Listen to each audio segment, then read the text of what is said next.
coming to my announcement.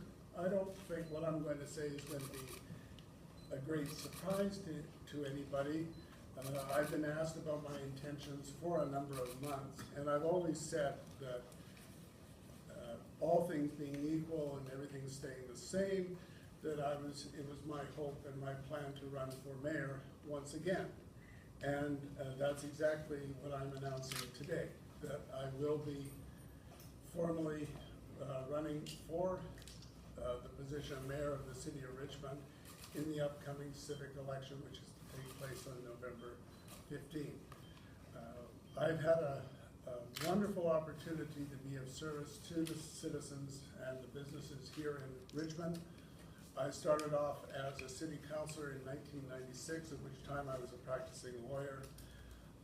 I then was reelected in 1999 and ran in the by-election in 2001 and was successful in obtaining the position of mayor at that time.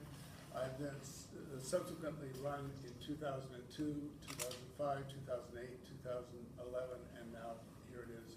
I'm at the end of my 13th year as mayor, and very pleased and proud of the accomplishments that I, along with our city council and the city staff, have been able to undertake during that time.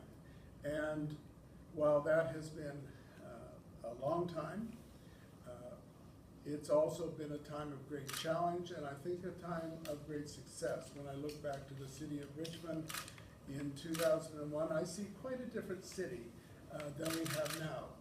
Not just that we are bigger, but I think that there's been certain facets of our city life that have changed.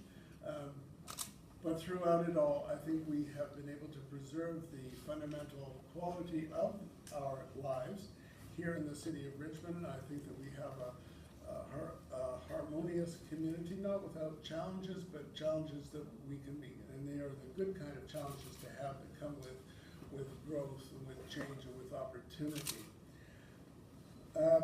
Richmond, overall, I think one of the areas that has changed or grown is not just in the numbers, but in the fact that we have an international focus far more than we did before. With the coming of the Canada line, with the coming of the Olympic Oval, the Olympic 2010 Olympic Winter Games, and our relationships with the Pacific Rim countries where we reached out, I think we've enhanced our international relations and our international image. We have grown as a city. We have worked hard to manage that growth and to make sure that that we never forget the heritage and what has made the city of Richmond such a great place in which to live, and to remember the basic values that we hold as a community and to keep those strong. Now, the environment has always been uppermost in our minds as a city when we've been making decisions. We've worked hard on addressing climate change issues and enhancing the environment. Everything from the diversion of our waste, which is new programs which are being undertaken. We are developing new parkland throughout the city, particularly in the city center where we're seeing the growth. And a good example of that initiative would be the Railway Greenway, which was opened this year and has been proven very popular. We have enhanced key recreational areas. We've preserved our farmland, and we've sought to reduce our reliance on fossil fuels. In the context of the community, I think the replacement facilities that we have committed to are very important. The Mineral Aquatic Center, the Older Adult Center, the fire halls to complete the upgrade of the fire halls, and of course the City Center Community Center, which we expect to come online next year, are all very important. Transportation has been another key factor, particularly when we talk about the growth and development of our community. We are focusing the new development in the city center area. We're focusing it on the Canada line and encouraging people to make public transportation their mode of choice as much as possible, and and to rely on that. And that's a long-held plan that we have adopted to redevelop and to further densify our city center, but do it with the orientation towards the Canada Line and towards public transportation. We all know that the Richmond Olympic Oval became one of the premier venues for the Olympic Winter Games in 2010. We developed the Oval with a legacy in mind. It was always a civic facility. We looked to the long-term legacy of the 60 to 80-year lifespan of a building, and we said, how can we devise a program that will be a fitting legacy program from the Olympics, so look at the whole lifespan of the building, and then put the Olympics into the first few years. So that way, the conversion that you see now and the activities that you see in the Oval are always what we planned. Too many of the Olympic facilities become white elephants. They're really not that useful. Ours is a hub for the community. We have over 5,000 members.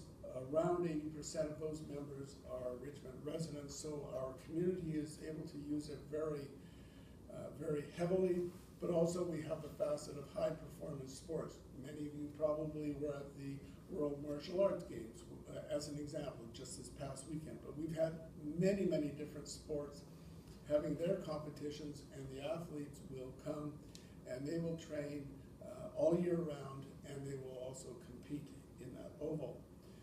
Another aspect of a successful community that we've worked hard on is community safety.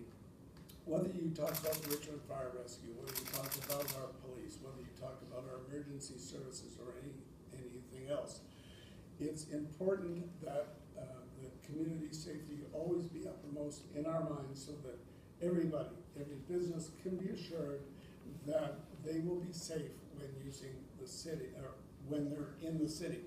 And also, of course, so many of those services are, like everything else in our community, are underpinned by the volunteer effort.